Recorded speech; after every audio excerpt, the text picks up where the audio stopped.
Along a period, ठीक है। मतलब जो पीरियड में अगर हम जाते हैं तो न्यूक्लियस का जो चार्ज है, जैसे जैसे एटॉमिक नंबर बढ़ता है, ठीक है, वैसे वैसे न्यूक्लियर का जो चार्ज है, न्यूक्लियस जो सेंटर में न्यूक्लियस होता है उसके ऊपर जो चार्ज होता है वो भी बढ़ता जाता है जैसे जैसे हम एक ही पीरियड में जाते हैं, ट्रैवल करते हैं।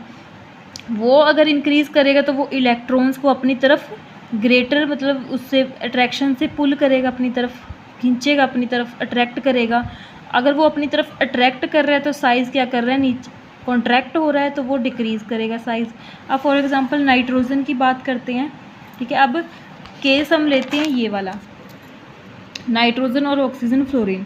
मतलब यहाँ पे तो रेगुलर है कि जैसे जैसे इंक्रीज़ कर रहा है एटॉमिक नंबर, साइज क्या कर रहा है, डिक्रीज़ कर रहा है यहाँ नाइट्रोजन तक। बट ट्रेंड यहाँ पे थोड़ा सा उल्टा हो गया है ऑक्सीजन पे आके, ये यहाँ पे साइज़ बढ़ गया है कम होने की बजाय। तो ये बढ़ा क्यों है, क्योंकि यहाँ पे इसकी इलेक्ट्रॉनिक कन्फिग्रेशन देखते हैं सबसे पहले। तो जो नाइट्रोजन है, ठीक है, इसकी कितनी होती है, 7 होता है एटॉमिक नंबर को, तो कन्फिग्रेशन 2 हीलियम के पास हो गए तो और 5 ये हो गए, 2s2 2p3।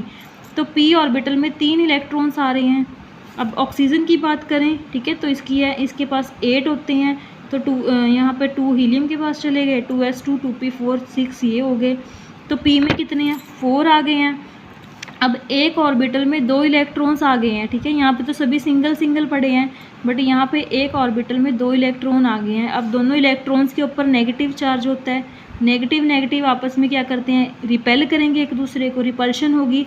तो रिपल्शन मतलब इंटर इलेक्ट्रॉनिक रिपल्शन होगी इसमें ऑक्सीजन में, जिसकी और न्यूक्लियर चार्ज, मतलब 2 रीजंस है। एक तो न्यूक्लियस का चार्ज जितना ज़्यादा होगा साइज़ उतना कम होगा।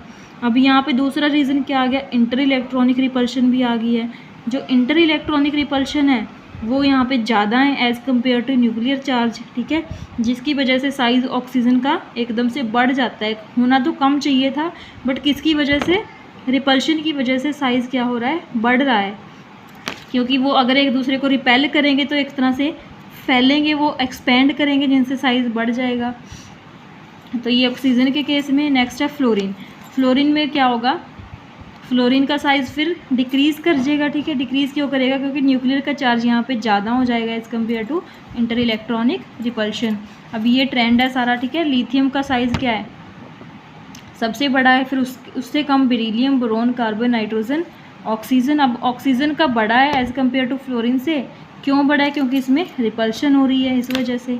तो ये ट्रेंड है अलोंग द पीरियड। अब ऐसे डाउन द ग्रुप, अगर हम ऊपर से नीचे की तरफ जाएं ऐसे डाउन द ग्रुप, तब साइज़ क्या करेगा, तो size increases with increase in atomic number. अब जैसे हम ऊपर से नीचे ग्रुप में आ रहे हैं तो एटॉमिक नंबर तो बढ़ ही रहा है, उसी के साथ साइज़ भी बढ़ेगा। यहाँ पे साइज़ डिक्रीज़ हो रहा था पीरियड में, बट ग्रुप में साइज़ क्या करेगा, इंक्रीज़ करेगा। क्यों, जैसे ये देखो, हम पीरियड एक ग्रुप की बात ले रहे हैं, लिथियम, सोडियम, पोटाशियम, एक ही ग्रुप में आते हैं ये। अब यहाँ पे कॉन्फ़िगरेशन, यहाँ पे 2s1, यहाँ पे 3s1, आउटर मोस्ट जो शेल है यहाँ पे 4s1। तो मतलब जो प्रिंसिपल शेल है वो चेंज हो रही है यहाँ पे, ठीक है।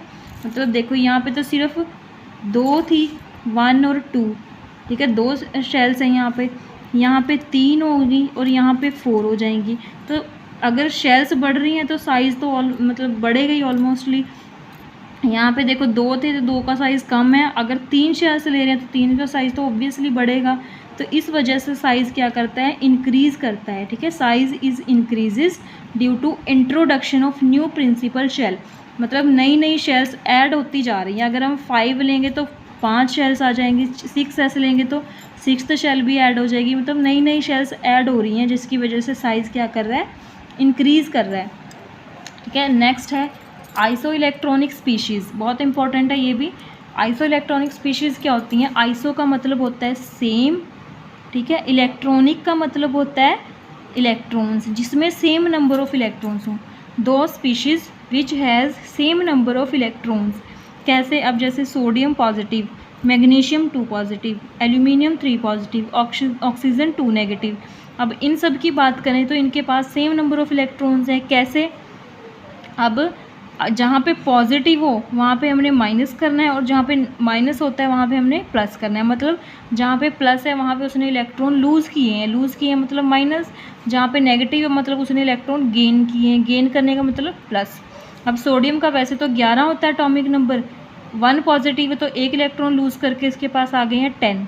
ऐसे ही मैग्नीशियम के पास 12 एटॉमिक नंबर होता है, 12 इलेक्ट्रॉन्स होते हैं, तो इसमें से 2 माइनस करके 10 आ गया। एल्यूमिनियम का 13 होता है, 3 माइनस करके 10 आ गया। ऑक्सीजन का 8 होता है, यहाँ पे 2 नेगेटिव है तो प्लस 2 हो जाएगा, यहाँ पे 10।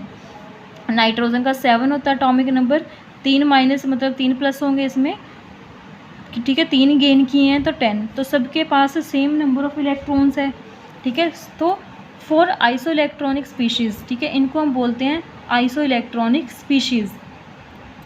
अब 4 iso electronic species, more the positive charge smaller is the radius. अब एटॉमिक रेडियस कैसे इसमें वेरी करेगा, जितना ज़्यादा पॉजिटिव चार्ज होगा उसका रेडियस उतना ही कम होगा, ठीक है, और जितना ज़्यादा नेगेटिव चार्ज होगा उसका रेडियस उतना ही ज़्यादा होगा।